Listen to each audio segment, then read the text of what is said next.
So, should we pretend to greet each other? Yeah. Do you want me to enter? Yeah, you can enter. Okay. Reader, she's walking away. Reader, she's walking up. Hey! Well, hey! What up? Fancy seeing you here. Fancy seeing you here at the New York Public Library for the Performing Arts. Yeah, in the historic and highly angular Lincoln Center. You know, one day, I hope they'll call me those things. They certainly will. Don't even worry about it. Okay, awesome. Let me tell you the thing that Owen said last night. Okay, let's hear it. We were exiting the housewarming party on 151st Street, which I won't say... 151st? 151st and Broadway. Whoa. I won't say much about the party itself, except that we weren't there long and it was very far away. And afterwards, as we were walking back, Owen said, do you think people with small chins always hang out with other people with small chins because they like small chins? Because every time I see people in groups with small chins, they don't really look related, but they seem to enjoy each other's company so much. I don't really know how to respond to that. I didn't know either.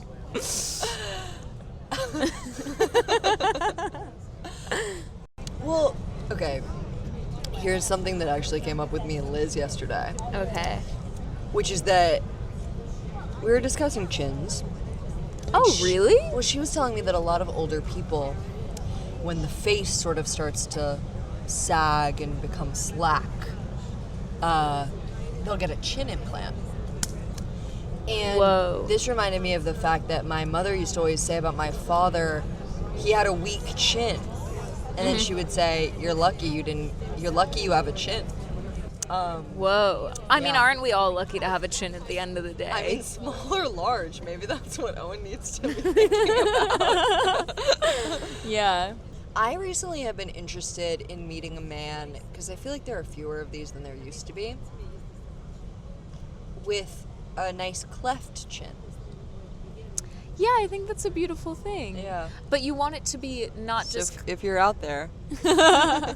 Yeah. That would also be a really interesting plastic surgery to get. To get your chin cleft. Yeah. I think you could actually sort of improvise that plastic surgery by having a run-in with an axe. Anyway, I want to share something for those who weren't with us, which is that when we began our discourse on chins, which, as we all know, was really important, a group of 3 paused but 4 feet away from us and looked at us with what was like really kind of open disgust. Oh, you see, I read it as awe and wonder. This is a rare reversal of our dispositions. I think we should tell them why we're here.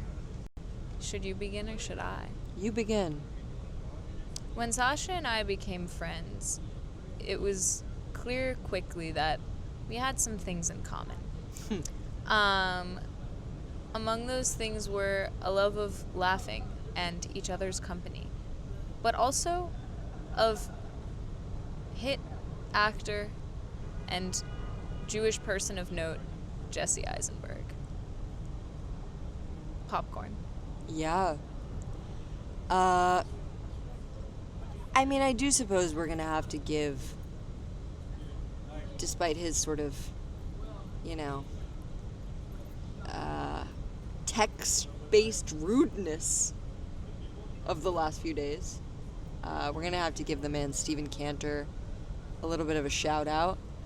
Also, hit documentary director and notable Jewish person. Yeah, Oscar nominee, fellow Oscar nominee. Man of unbelievable height. Exactly. We love Steven, and Sammy and I went over to Steven's apartment, and we were really talking up a storm And he said, "This is so funny." It was, I think. Well, we couldn't have been talking more. We just kept going. No, and I really think we had a pace happening. And sort of like the amphetamine gum of conversations. And he said, "You should have a podcast." And I believe that, you could correct me if I'm wrong, I believe I sort of thought of the conceit of Waiting for Eisenberg. I think it was you. That's why I wanted you to. That's why I popcorned. Well, I wasn't sure, because you can never be sure. What with your plastic-addled mind? With my plastics, with my pH level-based confusion. So yeah, I told Sam that I had come into the knowledge, actually a few years prior, sort of mid-high school, that fellow students would often see hit actor and notable Jewish person Jesse Eisenberg at the New York Public Library for the Performing Arts writing. And I said to Sam, we could do our podcast and we could talk about really anything, but under the frame, if you will, of the fact that we are waiting for Eisenberg. And if Eisenberg never comes, then it's like both Beckett and Guest who came before, you know? Exactly. Reader, thus far he hasn't appeared. The door of the Performing Arts Library is, from our view, sort of framed by an arch that is, to me, I guess this could be a Rorschach test, but to me, it's sort of a spidery woman's hand popping out of the ground and then resting its long nails upon said ground at an angle. It's framed by this arch, and though many have walked through, many elegantly dressed on their way to their various arts, their various performing arts, we haven't seen not the man of our dreams, but the man of our occasional fascinations. Yeah. And so we're going to be coming here to continue to pod until we see him. And then true. Probably afterwards, too. I mean, if you are Jesse Eisenberg and you're listening, I would invite you, even though it would be against your nature, to approach. Definitely. Do you think you would do it? It's a good question. I mean, we know he's not filming The Social Network, too. So. Oh, it's so crazy. Okay, reader, here's one thing you have to know about me, which is that, on the whole, I'm not hugely cinematically inclined. But as of late, the movie has really been on my mind. Sam, is it time for your PTA review? It might be time, though the thing that I actually want to mention first, because it won't leave me, is the Yorgos trailer. Fuck. It is so jarring. We're gonna have to see it, you do know. No, that'll leave me all twisted up. But you can't stop thinking about it. That means he needs you to see it. And you need you to see it. Okay. Reader, let me provide a brief conceit of just the trailer for the new Yorgos movie. I'd had a really bad day. I've been having a couple of really bad days. Do you remember what I had told you earlier that day? Yes. In a rare turn of events, because I am one of the luckier women in all of the city of New York, I've been having a really bad couple of days because I received some bad news. And don't ask Sammy how she's gauging that she's one of the luckier women on all of New York. But I am, aren't I? I mean, I don't feel that I have the data to say. Please continue. Since when are you backing things with data? Ever since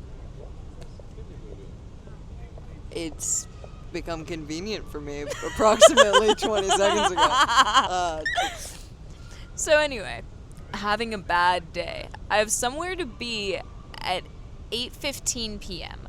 which means I think that seeing a 5:30 movie shouldn't be that bad, you know? No, I mean, none of us thought. Yeah, because if it's an hour and a half long, I get out at 7, I go to where I need to go, everything is fine. We go to the movie. We go to The Village East by Angelica. Yeah. We purchase our tickets to see One Battle After Another by hit director Paul Thomas Anderson, who, trust me, will arrive at later. Okay, sorry, that child was obsessed with the fact that we're potting. He's looking back. Wow, he is excessively German-seeming, don't you feel? Yeah, he looks like he should be Franz in the Nutcracker. Or Hans. His name should definitely end with A and Z. Yeah. And I'm deciding it does. He could just be Ons. And that would be accurate enough. Yeah. But he couldn't be Sans, because that would be... No, that wouldn't be nice. That would be subtracting. We don't desire to be reductive on this podcast. We're a positive and uplifting environment. Yeah. Anyway, so pre One Battle After Another, there are a series of trailers as there's wont to be.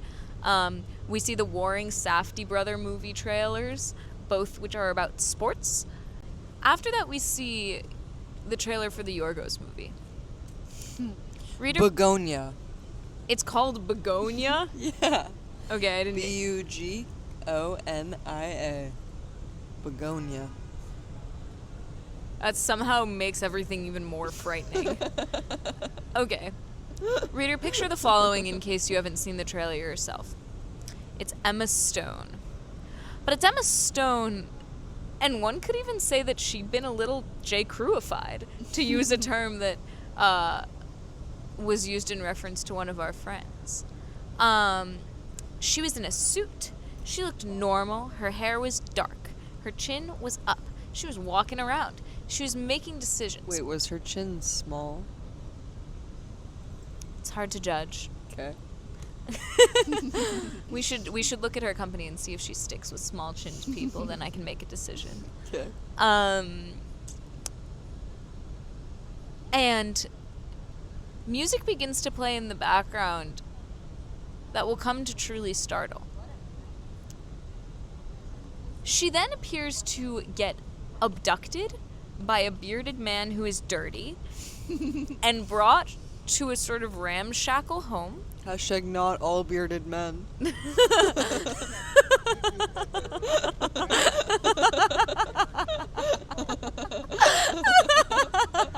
I allowed to say that on the pod? I don't think we're really prescribing to rules of woke. Okay, cool.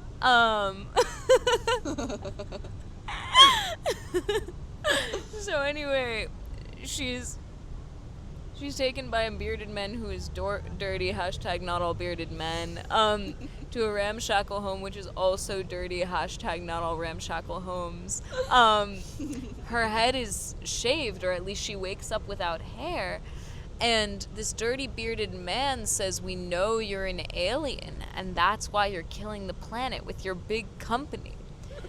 Which is why I was really startled to hear "Good Luck, Babe" by Chapel Roan in the background.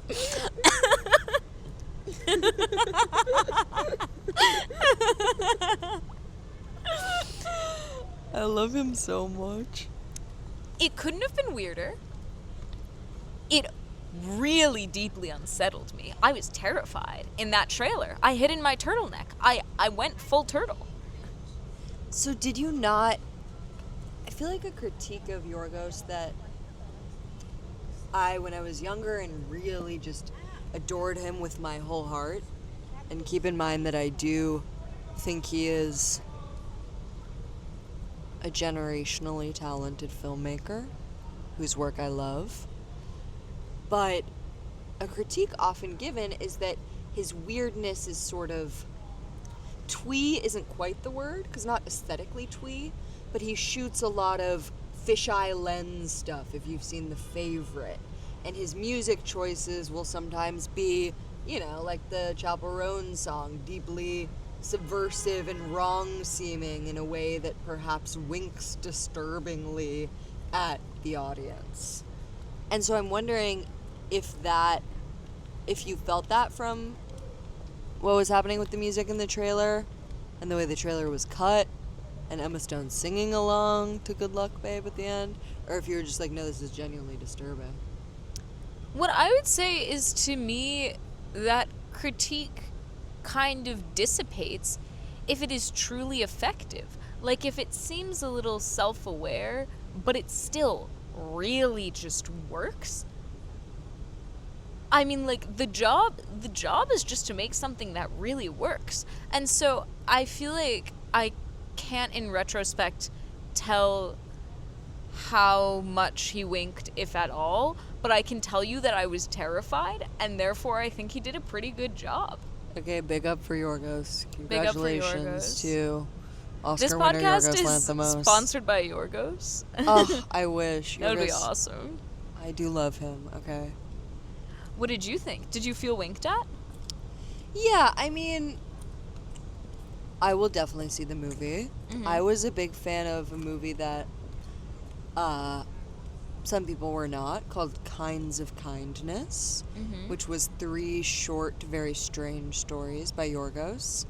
But I would say that Poor Things, to me, while brilliantly performed and full of great costumes and multiple great scenes, had a little bit too much of that sort of pleasure in its own perceived, self-perceived irreverence. So what you're saying is we have to go see the movie and see if he continues to indulge. Exactly. Okay. By the way, I was called irreverent today. By who? I can't say. Can you mouth it for me? Friend of the pod. Now we need to arrive at PTA, because I think we're approaching an hour of recorded content, which I think is a good place for us to maybe depart, especially as the sun sets and the lights in Lincoln Center go a little bit too blue for my taste. It's true, it feels like we're being given the warning. Agree. So let's get into it. One Battle After Another by Paul Thomas Anderson. Seemingly the longest a 3-hour movie with 6 hours worth of plot. That made me late to my Facts. meeting, but my meeting makes me sound like I work in business, which made me late to my gathering, but was worth every second in my humble opinion, and was strange along all of his regular axes. Discuss. It's interesting that you say strange along all of his regular axes, because though I think you're right, I feel like, and this is a me problem, not a One Battle After Another problem, but I come to desire, even aesthetically, certain things from PTA that I felt like One Battle After Another was not giving me. And why I call that a me problem is, I think that's my own desire to be comforted by what I know of a filmmaker I know some of. But I was entertained for all of those 3 hours, and I just have to say that I had no idea about Sean Penn in the way that that movie gives you an idea about Sean Penn. Sean Penn being the old man? Lockjaw. Okay, I was about to say something that was a spoiler, and I stopped myself. So, You could give spoilers. no, it was like the whole conceit of the movie. Oh. Okay. So I'm gonna keep that one to myself. Yeah, he was weird. His walk throughout the movie, no matter what state his body was in, his walk was insane. I know what you're thinking of. I know what you're thinking of too. Yeah, it was all wild. But I would say that to me it was very different than Punch Drunk Love. Is Punch Drunk Love your only other PTA? Yeah, reader, Whoa. know that I'm uneducated in the No. cinematic realm. No, I am. And that's like, I think that's good. Fresh eyes, they say. Totally. Reasons that I really liked One Battle After Another. First of all, I thought it was 2 movies. There was the first part, with the woman with the big ass. Okay, that's Teyana Taylor, the woman with the big ass. Okay. She's really good looking. Not all women with big asses. She was amazing, I thought. She was so good. She was deeply magnetic in a way where I was listening to an interview after the fact. That portion of the movie, that quote-unquote first movie, was only 40 minutes. I feel It felt like years. Yeah. And I think that's because of her. She could not be stopped. And I also think part of that was the way that it was shot, but it couldn't be shot that way if it wasn't her. I agree completely. Yeah, I liked her. Form follows the function follows the form of big ass. Yeah, exactly. Is that track? Exactly. I'm pretty sure that's the original quote. Yeah, so there was the first part with her, and then there was, and I hope this isn't too much of a spoiler for those of you following along at home, there was the post-Teyana Taylor part. Yeah. Which was also interesting, but I think a different movie. But I would like to say that... Well, I think he intends that. Yeah, Don't yeah, you think? yeah. Like, it's cut totally differently. It's cut- paced totally differently. Yeah. But I would like to say that I think that there are people who could give that criticism of a different movie and be like, it was two totally different movies, and they would mean that in a bad way, but I liked it. I felt that each one was appropriate to the point in the story that it was at. Like the pacing of the father-daughter portion being slower was reflective of it being domestic life until it kind of wasn't. Right. I also want to say that I was so struck by the aesthetic happenings at the convent. The convent in the middle of nowhere with the machine guns. Yes. I mean, that... third movie. It was insane. Yeah. Can I ask you a question? Ask me. Do you feel like on any level, do you feel like that movie was hopeful?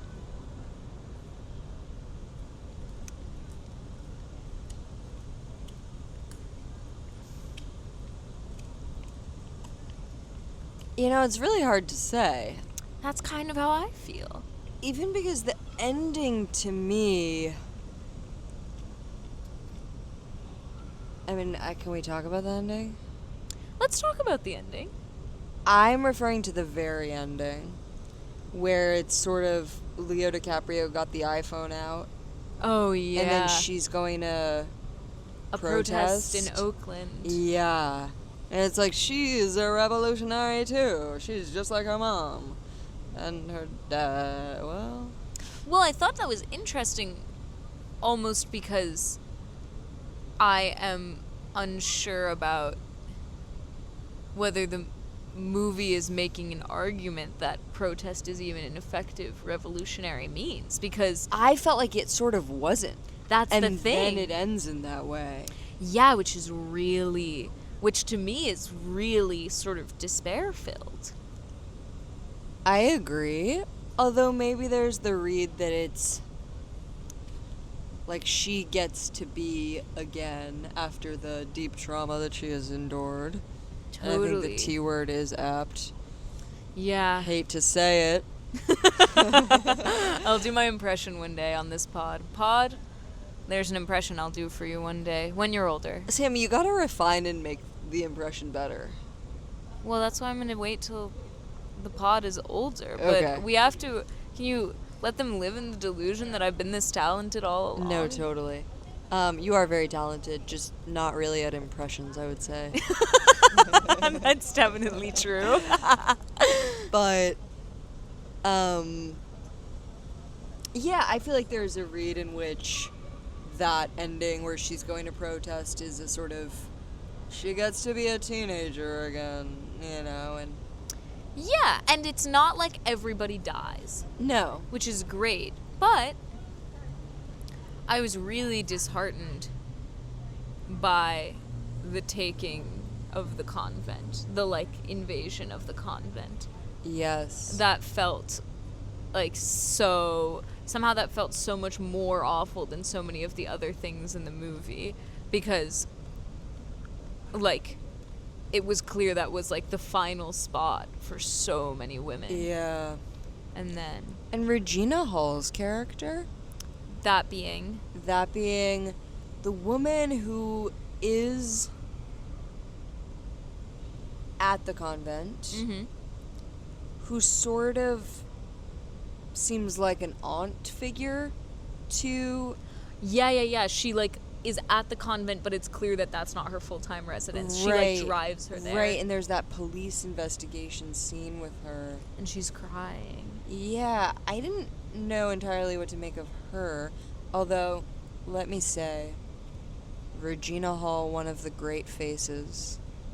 Oh, yeah. One of the great faces in cinema. I would like to say that there was an unbelievable population of faces. Totally. Which I think did a lot of work to make Leonardo DiCaprio look like So a normal. bearded man who was dirty.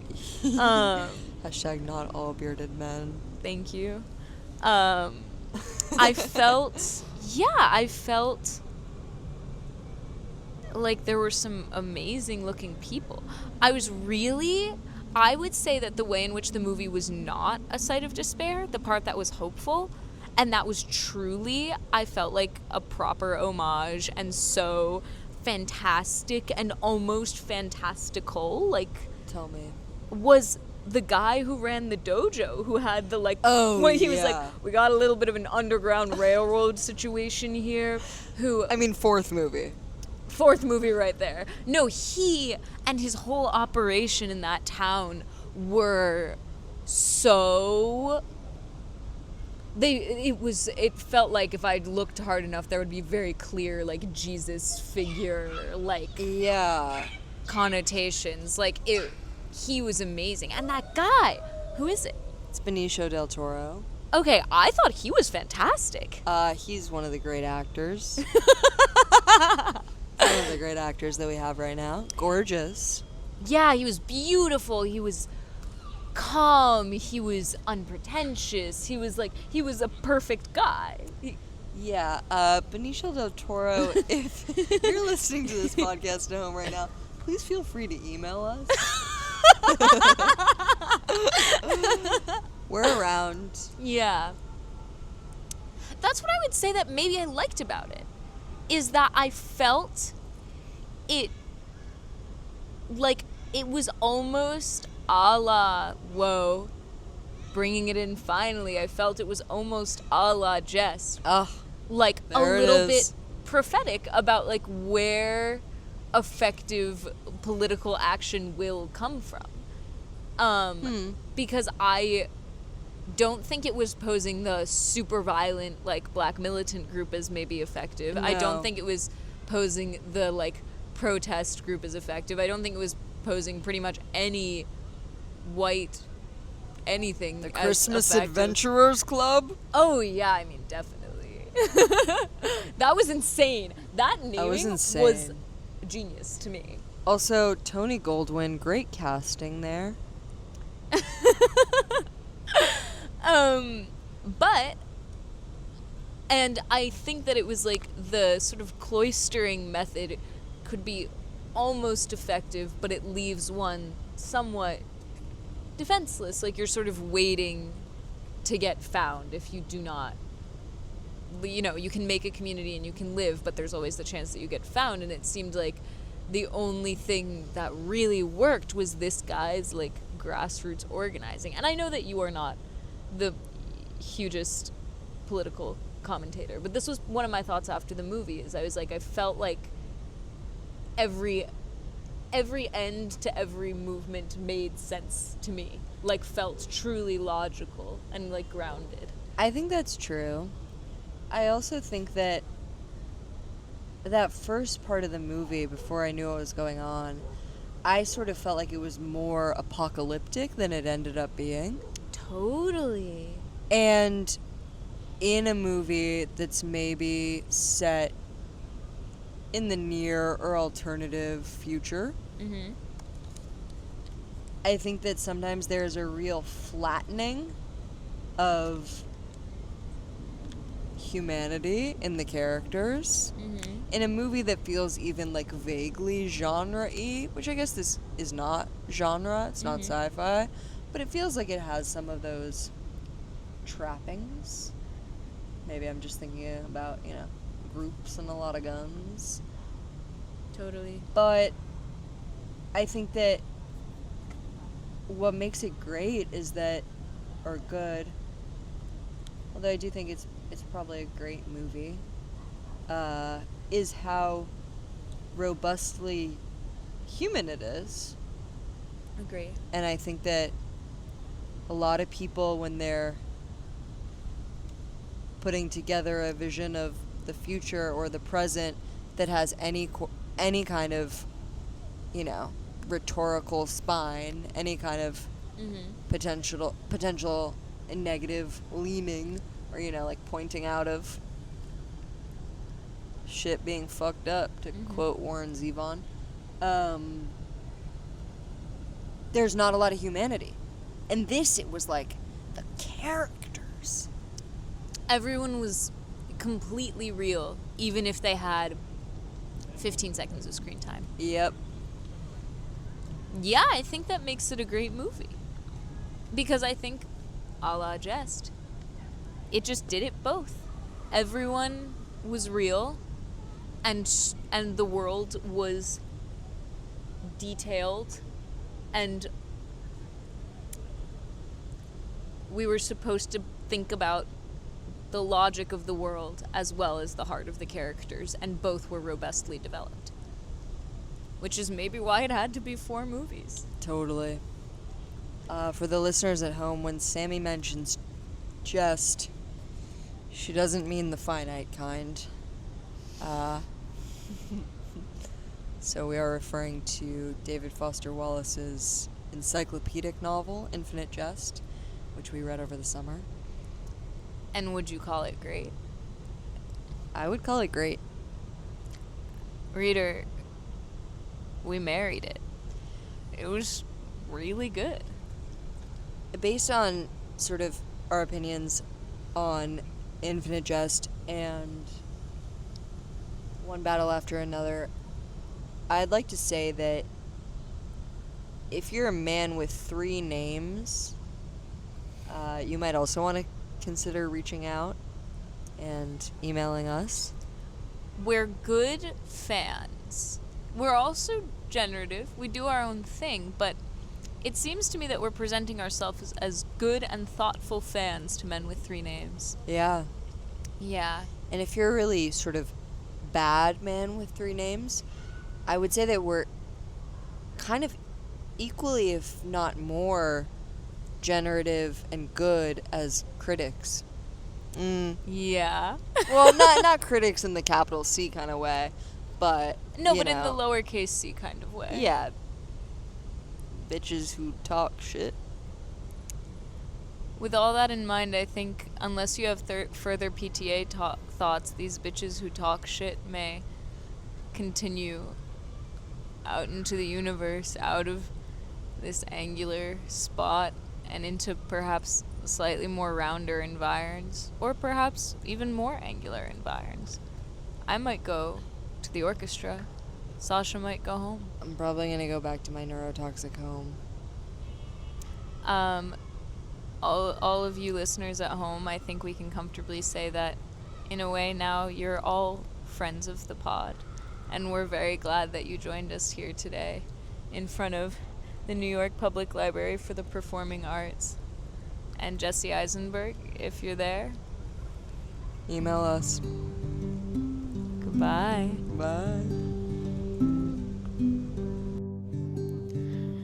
You can email us at waitingforeisenberg@gmail.com. So long.